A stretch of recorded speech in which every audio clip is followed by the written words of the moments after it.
Assalamualaikum warahmatullahi wabarakatuh. Perkenalkan, saya Melinda Lorenza Mafiro dari mahasiswi eh, Masalah Dunia Islam kelas A, akan menjabarkan sedikit mengenai politik kolonial Hindia Belanda terhadap Islam di Indonesia. Masuknya Islam ke Indonesia bersamaan dengan mulainya pengoperasian jalur perdagangan serta pelayaran Arab dengan Asia Timur. Banyaknya teori yang muncul menetapkan waktu kejadian masuknya agama Islam, yakni sejak abad 7 Masehi, di mana para ahli mengemukakan bahwa pertama kali Islam itu masuk ke Indonesia berada di wilayah Jawa. Namun beberapa pendapat yang berbeda menyatakan bahwa agama Islam pertama kali masuk berada di pesisir Sumatera. Nah, semenjak kedatangannya di Indonesia, para kolonial Belanda telah menjalankan beberapa strategi serta ideologi yang mereka anut dengan menentukan alur sejarah di Indonesia. Nah, untuk rumusan masalah yang saya angkat dalam jurnal kali ini, yakni bagaimana kebijakan pemerintah Belanda mengenai Islam di Indonesia. Selanjutnya, mengenai kerangka berpikir, di sini saya menggunakan kebijakan pemerintah, yakni di mana suatu proses yang dilakukan meliputi perencanaan, penyusunan, pelaksanaan, serta evaluasi kebijakan. Pengertian kebijakan menurut beberapa pakar yakni adalah suatu tindakan yang telah diusulkan oleh individu, kelompok, bahkan oleh pemerintah di dalam wilayah tertentu. Kebijakan yang dibuat di sini dapat menghasilkan berbagai hambatan dalam rangka mewujudkan tujuan mereka dengan maksud tertentu. Beberapa ahli seperti Amir Santoso menyatakan kebijakan pemerintah merupakan segala tindakan yang dilakukan oleh pemerintah, yakni yang bersifat kebijakan publik. Nah, selain itu, Amir mengungkapkan bahwa kebijakan publik telah mendapatkan keputusan dari pemerintah yang memiliki maksud atau tujuan tertentu serta memiliki akibat yang nantinya sebelumnya dapat diprediksi.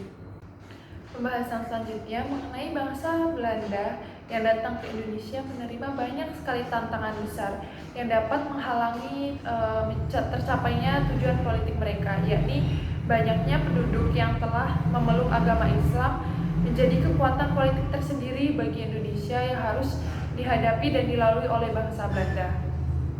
Nah, selama sejarah penjajahan di Indonesia, ideologi Islam merupakan salah satu kekuatan yang digunakan untuk memberikan perlawanan terhadap bangsa asing, seperti contohnya Perang Aceh, peristiwa Cilegon, serta Perang Paderi. Pemberontakan serta perlawanan yang dipimpin oleh pemuka Islam tersebut memberikan ancaman besar bagi pihak Belanda, di mana Belanda melakukan suatu usaha di mana mereka menaklukkan Islam sebagai kekuatan politiknya demi mencapai tujuan serta meminimalisir dampak dari pemberontakan yang akan membahayakan bangsa mereka. Nah, kegagalan dari kebijakan bangsa Belanda ini dikarenakan adanya faktor landasan yang lemah karena tidak menggunakan fakta-fakta yang bersifat objektif untuk diterapkan dalam strateginya.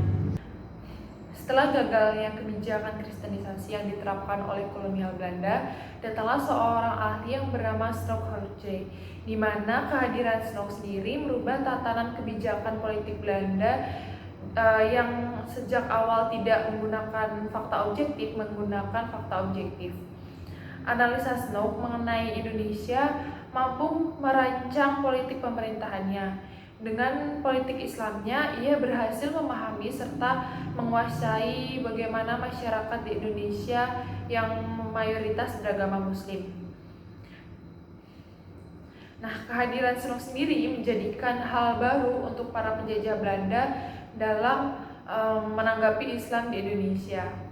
Meskipun Snok telah berhasil mendalami masyarakat Islam di Indonesia, tetapi ia tetap memperingatkan bahwa Islam menjadi kekuatan politik tidak boleh dipandang rendah, serta Snok sendiri tidak membenarkan harapan mengenai kristenisasi yang akan terlaksanakan sepenuhnya. Menurut Snok, Islam di Indonesia memiliki sifat kedamaian, namun banyak juga masyarakat yang menganut Islam di sini bersifat fanatik, di mana masyarakat Islam sebagai doktrin politik menjadi musuh bangsa Belanda sehingga dapat menciptakan adanya bahaya dan dapat mengancam kekuatan politik kolonial Belanda. Snow menciptakan sebuah politik mengenai pandangannya terhadap masa depan Indonesia dengan bertujuan menciptakan masa depan Hindia Belanda menjadi lebih maju dan modern.